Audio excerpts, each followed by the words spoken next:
حضرت سیدنا امام ابو مالک فرماتے ہیں میں غریب کا بیٹا تھا اور میری 6-7 بہنیں، میں اکیلا بھائی تھا۔ آپ فرماتے ہیں میرے ابا جی فوت ہو گئے، میری امی پکڑ کے مجھے ایک دھوبی کی دکان پہ لے گئی، کہنے لگی اسے کپڑے دھونے کا طریقہ بتا دے، سلیقہ سمجھا دے، یہ بھی ایک چھوٹی سی لانڈری کی دکان کھول لے گا، میری بیٹیوں کا پیٹ پال لے گا۔ دھوبی کہنے لگا ٹھیک ہے، میں 2-3 درہم بھی دوں گا مہینے کے، اور جب کام سیکھ جائے گا تو تنخواہ بڑھ جائے گی۔ امام ابو مالک رحمت اللہ علیہ فرماتے ہیں میں بہنوں کے لیے روزی کمانے نکلا، میں بیوہ ماں کے سر پہ بوجھ اتارنے کے لیے نکلا، میں غربت کے عالم میں نکلا۔ رستے میں امام اعظم کا مدرسہ تھا، فرماتے میں وہاں چمکتے چہرے دیکھتا، لیکن اپنی غربت کو دیکھ کے میں آگے بڑھ جاتا، پریشان ہوتا کہ میں کیسے علم حاصل کروں گا۔ آپ فرماتے امام صاحب مجھے اکثر دیکھتے، ایک دن امام اعظم باہر نکلے، مجھے کھڑے ہوئے دیکھا تو قریب بلایا، سینے سے لگایا، ماتھا چوما، کیا نام ہے؟ میں نے کہا ابو مالک میرا نام ہے۔ کہا تمہیں پڑھنے کا شوق ہے؟ کہا بڑا شوق ہے۔ کہنے لگے چل آ جا پڑھا کر، آ جا مدرسے میں پڑھا کر۔ کہتے میں سارا دن وہاں پڑھتا، گھر سے کام کرنے آتا، سارا دن امام اعظم کے پاس پڑھتا رہتا۔ مہینہ آیا تو میری اماں کہنے لگی تنخواہ لاؤ۔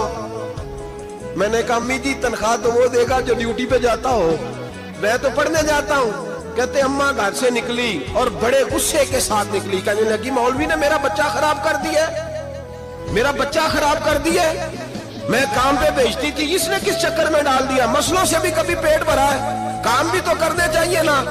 کہتے امام اعظم کے سامنے کھڑی ہوئی، امام صاحب بڑے امیر کبیر آدمی، اربوں خربوں پتی تھی، اور پھر اتنے بڑے عالم فقیر، سارا بغداد، سارا کوفہ، سارا مصر سلوٹ کرتا ہے۔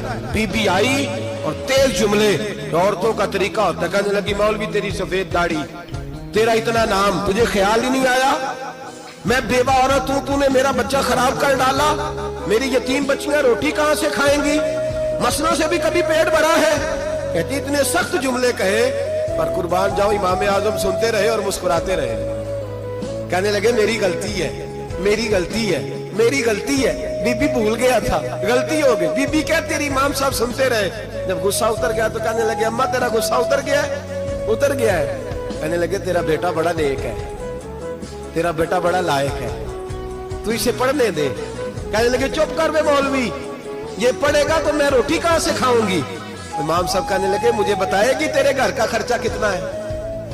اس نے ایک لفظ تو ہے 3 دینار کا، ایک روایت ایسی بھی لکھی ہے بزرگوں نے، کہنے لگی 40 درہم ہے، اور اماں کہتی میں نے جان بوجھ کے زیادہ بتائے، حالانکہ میں کناب کا خرچہ کرتی تھی، لیکن جب کھلا ڈلا کرے تو وہ والا خرچہ بتایا۔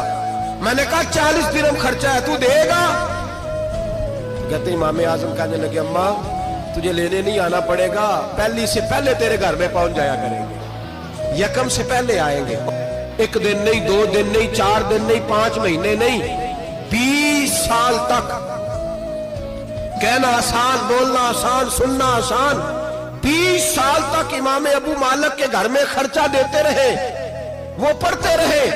اماں کہنے لگی تو میرے بیٹے کو لگا تو لیا ہے تو پڑھ کے بنے گا کیا؟